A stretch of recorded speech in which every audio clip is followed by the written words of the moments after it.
On Sunday, Mitch Garver gets a hold of one to win the game and the series against his former team for the Seattle Mariners. Welcome to the Dom Skiing Channel, your one-stop shop for the Mariners storylines on Seattle's minds.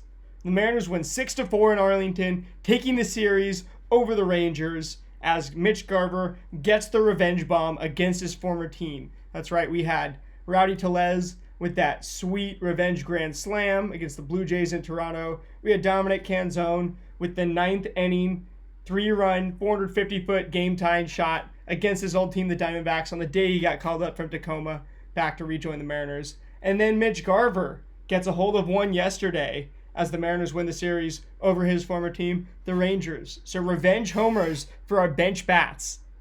Actually, okay, I got to switch the title to that.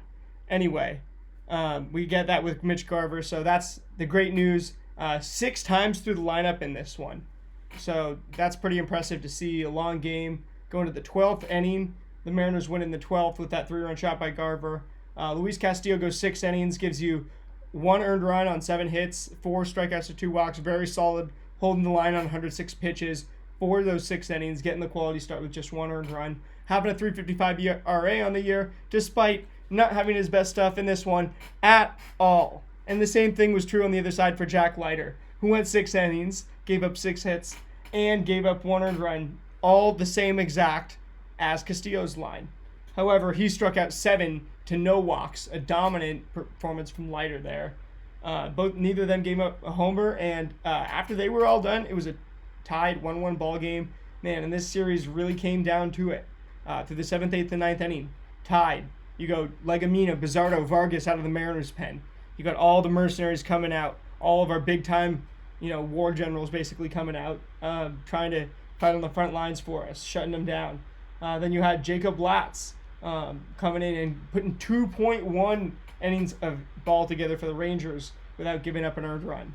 Then you had Luke Jackson come in, get asked to do a little too much, and after 5 outs, gets roughed up, gives up an earned run, 2 runs total. Then Cole Winn pitches the final 2 innings and gives up 2 earned runs, 3 runs total, gives up that bomb to Garver.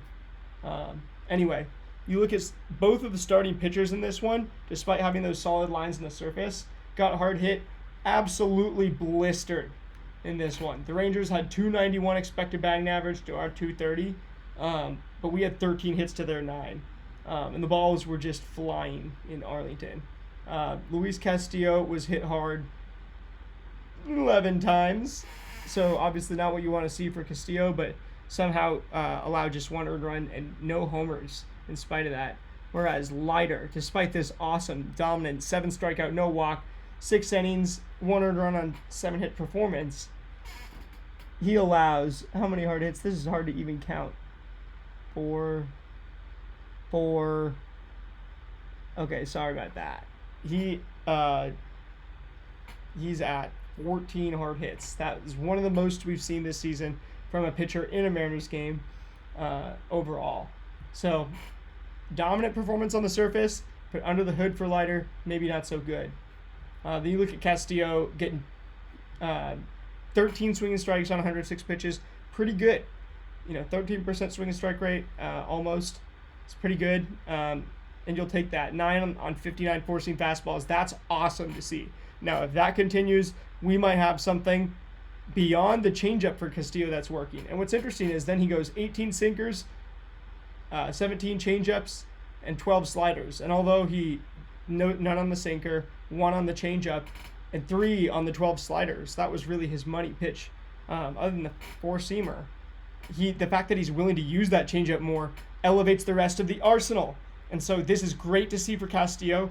He might, and I say might, but right now on Monday, without having looked at pitcher list or anything today, I'd put him as a top 40 starting pitcher instead of top 50 where I had him a week ago. Anyway, that's a noticeable change for Castillo. And if we see that one more time, he uses the changeup at least 17% of the time, 17 out of 106 for the changeup right there with the other secondaries. And then if we can get 9 on 59, I don't expect that many whiffs on the four-seamer again. But if we can get, over 5 whiffs on that four-seamer in the next start, he might be a top 30 starting pitcher again. He can move ahead of those other guys in that range, from Clay Holmes, Will Warren. He could move ahead of those guys pretty quickly, depending on what those guys do. Anyway, you move over to the other side. You've got Jack Leiter, 14 swinging strikes on 88 pitches. Pretty dominant performance on the swinging strike side. 4 on 10 curveballs. That was a money pitch. 5 on 25 sliders, another money pitch. And then 3 on 45 fastballs. 1 on 5 changeups. 1 on 3 sinkers. You got to give him credit where it's due. Although both of these pitchers just got blistered, both in the 90s, in the high 90s on their average exit velocities. So, although that state takes a long time to normalize, every pitcher, other than oddly enough Cole Winn, had an average exit velocity of 78.8. Just that Garver homer really being the main damage. But all the Mariners pitchers gave up bad exit velocities. Luis actually had 89.9, right there, smack dab in the middle, 1 tick under. Excellent to see. And then Vargas 93.5, yeah, Bizardo 93.2, Thornton 75.8. Again, interesting on 22 pitches. This stat does not always normalize, and you can see it not normalizing in Trent Thornton's case right there. However, when you look at this game, Garver won it for us. It was a 1-1 game. Both teams scored 2 runs in the 10th inning. You had some things happen that, I'm trying to remember because I've got to just give myself a little refresher. But right. JP bunted Ben Williamson to third. And then Julio grounded out, but we did score Ben Williamson there. Anyway, this game was kind of a mess at the end. Then Mitch Garver homers. That's really the story. And revenge for our bench bats is the story. I will see you guys tomorrow to recap tonight's game. Don't expect it too long, though, because I am going to the game tomorrow, so I'm going to have to get up a little earlier for you guys. And I'm also going to fix the thumbnails, which I know are still a little bit out of order with the numbers. Some of them are +1 still than they're supposed to be. Anyway, I'll fix that, and I'll see you guys tomorrow. Go M's.